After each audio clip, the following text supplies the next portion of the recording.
The chatter blended with the clinking glasses, filling the room with that familiar buzz of celebration.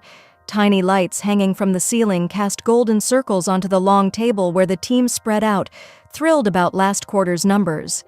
I took a deep breath, trying to rein in my anticipation. Tonight, after 5 years of effort, my new title would finally be spelled out: Senior Manager. Richard, the boss, raised his glass. The fork tapping the rim got everyone's attention. The room went quiet in an instant. My heart matched the rhythm of that silence. "Tonight," he began, "I want to recognize someone who made a difference in record time." Record time? My hand tightened around my utensil. 3 months, I thought. He must be exaggerating. Someone who, in just 3 months, showed they understand leadership, solve problems, and inspire the team.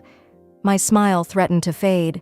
Richard turned toward Lisa, the newcomer who still asked where the printer was. "Lisa, congratulations. You're our new senior manager." Applause burst like champagne. I felt the vibration of the claps, but couldn't join in. As people stood to hug Lisa, one question hammered in my head: what happens after you give it everything and watch the credit go to someone else? I stayed still, scanning the crowded restaurant full of people distracted by their joy. The music filled the space again, but it sounded like distant static. I still had to decide whether my future was the plate already set in front of me or a brand new table somewhere else. And right then, when I realized the story I'd imagined wouldn't be told, a new plot started writing itself. It all began with a single word: congratulations. The sound filled the room, backed by loud clapping. I stood frozen, fingers tight around my champagne glass. I watched Lisa step up to accept the promotion. Meanwhile, my boss, Richard, only turned my way so he wouldn't forget I existed. "Vivian, you've been important to the team too. Thanks for what you do." That was it. I lifted my glass in a mechanical toast. He added, in a cheerful tone that cut like glass, "Follow Lisa's lead. She already does way more than you." Laughter. Lisa tried to soften it. Not really. But the words hung heavy in the air. I laughed with them. There was no room for questions, much less tears. I took a slow sip, as if the liquid could wash away the bitter taste of that night. The event continued. Polite chats, photos, final toasts. Outwardly, I smiled. Inside, a torrent swelled. When the party ended, I slipped onto the cold sidewalk, phone in hand, and typed, "Subject, resignation. Richard, attached is my letter of resignation, effective immediately. Vivian." My finger hovered over send. I took a deep breath and tapped the screen. Instantly, the turmoil inside me gave way to a rare silence, a space big enough for something I hadn't felt in years. Relief? The story wasn't over. I still had Monday. That was the day Richard would learn the cost of underestimating the wrong person. As soon as I walked through the company door, I sensed something off. The receptionist smiled as usual. Co-workers cracked jokes by the coffee maker, and Lisa glowed with her fresh promotion. Everything seemed the same, except to me.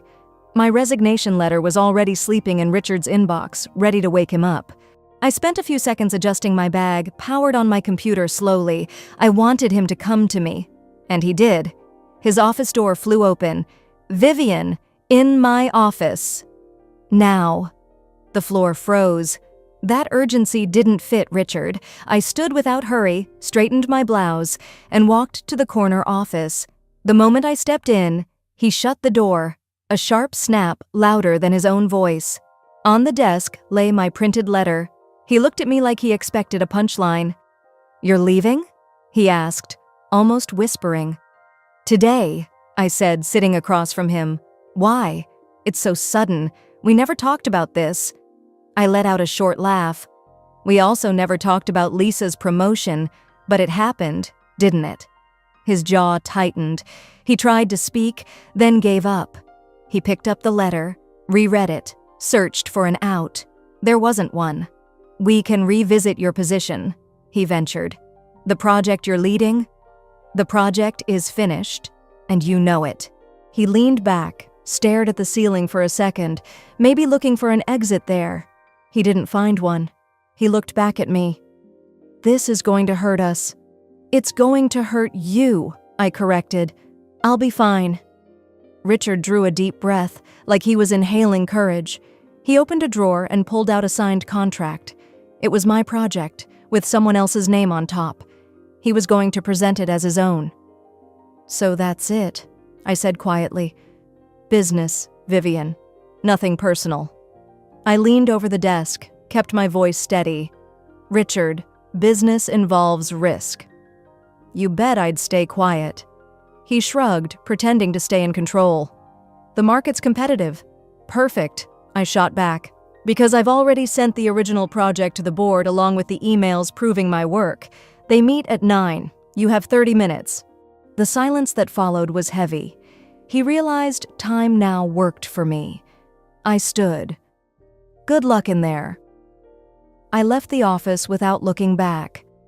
In the hallway, the chatter had stopped. Everyone watched me, but it didn't matter. As I walked toward the elevators, I knew Richard finally understood what it felt like to be cast aside, and Monday morning was just getting started. Richard straightens his jacket, takes a deep breath, and tries to keep his tone cordial. Vivian, none of this was personal. The new manager posted better numbers. She's only been here 3 months, but, leaning back in her chair, Vivian doesn't look away. Fine, if that's what you want to believe. Richard leans forward, lowering his voice like he's sharing a secret. You know how much I value your work, right? You've been on this team 5 years. I don't want to lose you. She lets the silence stretch. You don't want to lose me, she repeats, eyebrow raised. But you didn't blink when you skipped me for the promotion I've chased for years. You didn't flinch when they laughed at me at the party in my honor. And now you want me to take notes from someone who just walked in the door. Richard's confident front starts to crack. He runs a hand through his hair, looking for an out. Maybe I handled this wrong, he admits. But quitting like this, no notice, doesn't make sense. You're acting in the heat of the moment. Vivian smiles, all ice. I sent my email Friday night. If this were just emotion, it would have gone out right then. I thought, I planned, and I'm leaving on my own terms. Richard's fist tightens on the desk. He's not used to losing key pieces. What's your plan? Take an offer from a competitor? Remember, our contract has a non-compete. Her laugh is short. Competitor? You really have no idea. I don't need to cross the street to prove my worth. Richard frowns. What are you talking about? Vivian stands, grabs her purse, and takes a slow breath, savoring every word. Remember Andrew Carter, the CFO you cut last year? She takes 2 steps toward the door and leaves him with one last line. Yeah, he remembers me just fine. And he's dying to talk. Cut. Silence. And the question hanging for anyone watching. Who just lost more? Vivian or the company? Richard froze when he heard my news. Andrew's name still hung in the air. He'd been pivotal here until the day Richard, sure any talent was replaceable, let him go. Andrew reached out a few months ago. I began calmly. He's starting his own company and wants me to run operations. I said I'd turned him down at first, out of loyalty. Then I mentioned Friday's party. The night my world flipped. I walked out, called Andrew, and the offer was back on the table. This time, I accepted. Silence. Richard searched for air. You're really going?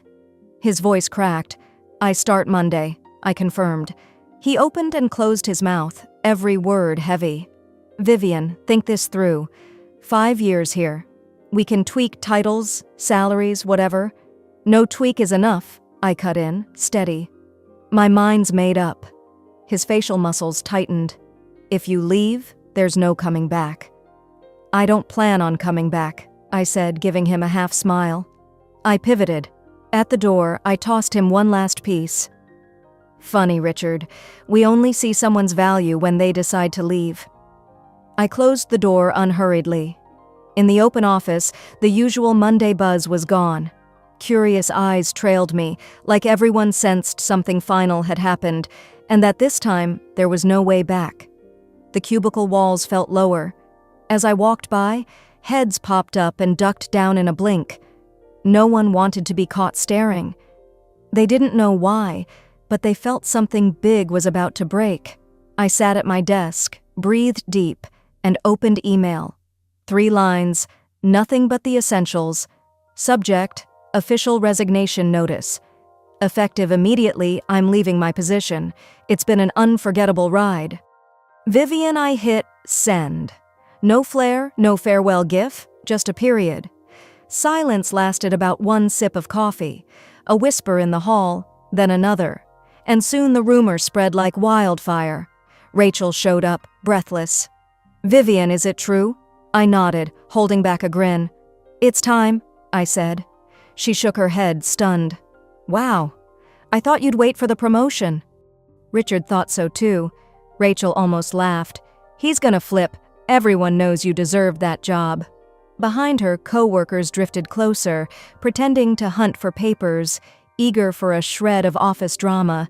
Even Lisa, across the room, lifted her eyes toward me, unsure whether to stare or sprint to his office. I didn't blame her. None of this was my problem now. 10 minutes later, while I tucked the last photo frame into the box, a notification flashed. Subject: urgent. We need to talk. Meeting in 15 minutes. Location: my office. Richard. I looked at the invite, closed the box lid, and for the first time in ages, let out a light sigh. It would be the final talk, or maybe the real start of my story. So, would you stay for the ending? When desperation hits, even the proud bend, I headed back to Richard's office, slow, deliberate. The door clicked shut behind me, sealing a meeting with no return. He was different. The confident shine that used to light his face was gone. In place of the unbeatable pose stood someone who'd finally grasped the weight of his own actions. Vivian, he said, leaning across the desk, let's talk. You're about to make a mistake. I let out a short laugh. Richard, I've given 5 years of my life to this place. You're the one making a mistake. He pressed his lips together, hunting for a bargaining angle. I admit I blew the promotion call, but we can fix it. I'll match whatever Andrew's offering. Bigger salary, more flexibility. I raised my hand, cutting him off. You don't even know what Andrew offered. Does it matter? He shot back. We'll work something out. I leaned over the desk. You still don't get it. It was never about money. It was about respect. His jaw tightened. I kept going.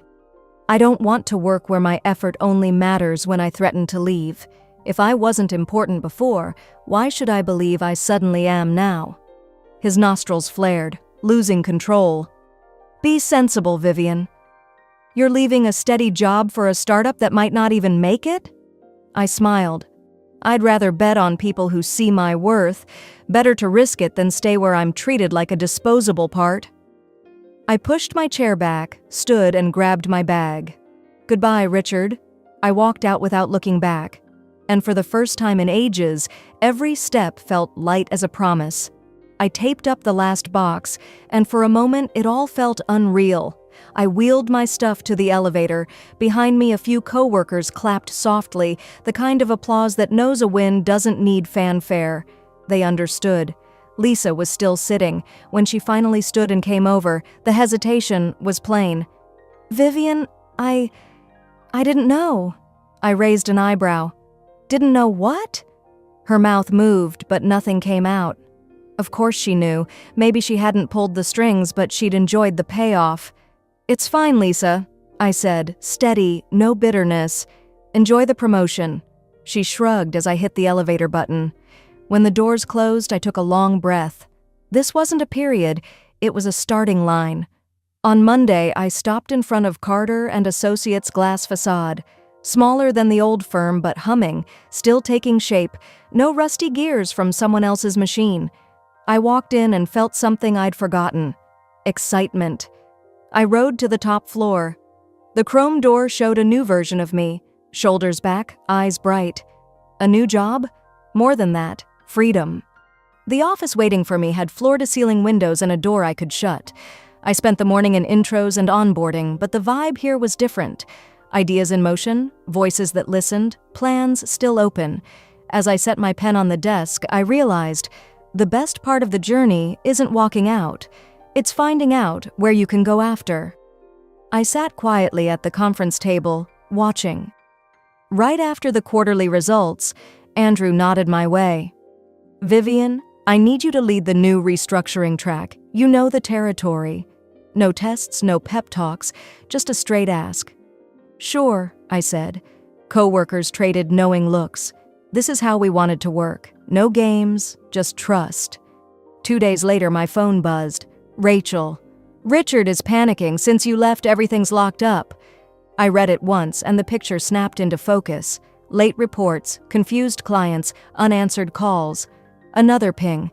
He called an emergency meeting. "Nobody knows how to handle half the stuff you did. Lisa's lost." I smiled. Richard always thought talent was a spare part. Then, 3 clients asked for you by name. They only want to talk to you. I took a deep breath. Not revenge, recognition, late but undeniable. That afternoon, I was reviewing the team integration plan when my assistant appeared. Line 1, Dawson and Company. I glanced at the blinking phone. "Vivian," a firm voice said, "Mark Dawson here. We need to talk about a project that might interest you and your new team." Before I could answer, he added, "I know this call comes at a hectic time. That's exactly why I'm calling now." I closed my notebook slowly, feeling the tempo pick up. The story that started with a simple "sure" was getting a new chapter, and this time I'd write the script my way. The call came late in the afternoon, with the office emptying out. "Vivian, Mark Dawson here." The name made my pulse jump. Dawson and Company had been the giant in my old client list. I breathed deep to steady my voice. "Mark, great to hear from you. How can I help?" The next week, the pattern repeated. 3 big accounts knocked on my door, all unhappy with the company I'd left. The message was identical. "Since you left, nothing feels right.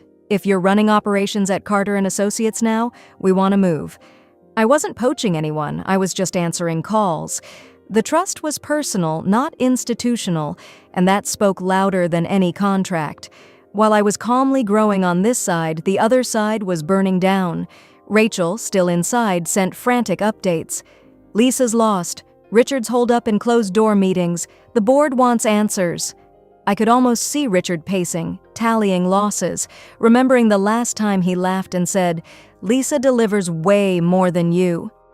Friday, end of the workday. A new email. Subject, a proposal.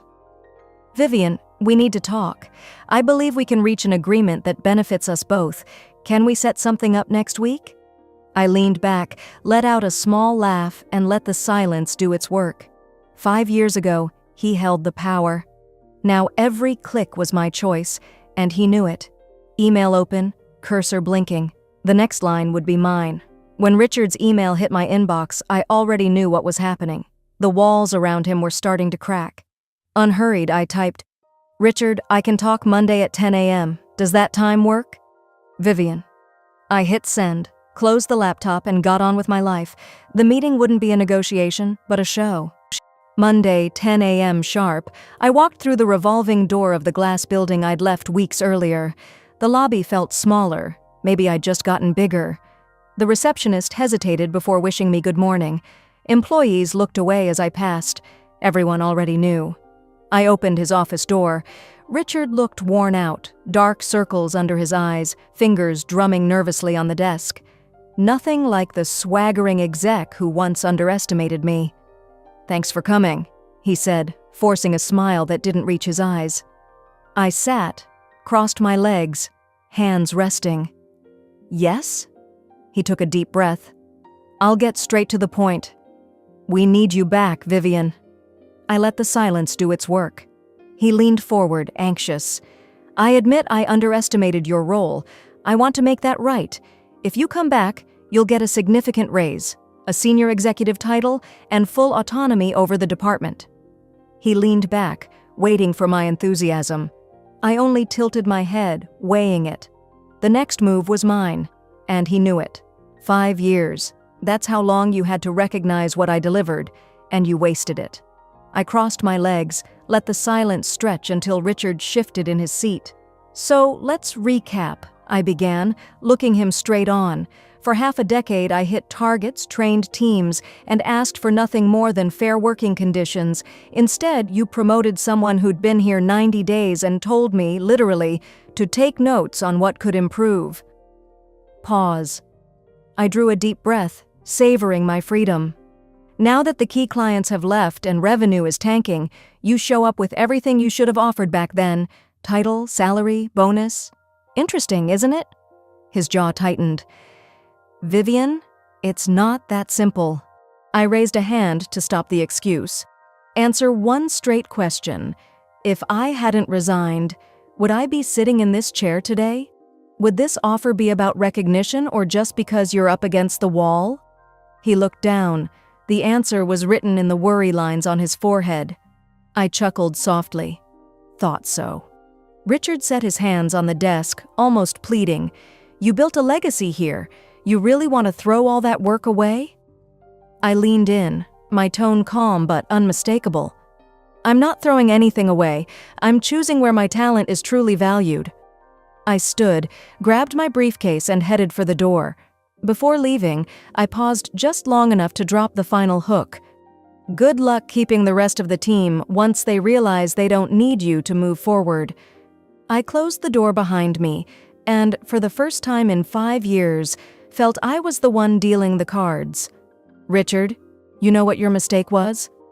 I straightened my jacket and took half a step forward. You thought I was just another name on the payroll, but the one who really needed help here was you.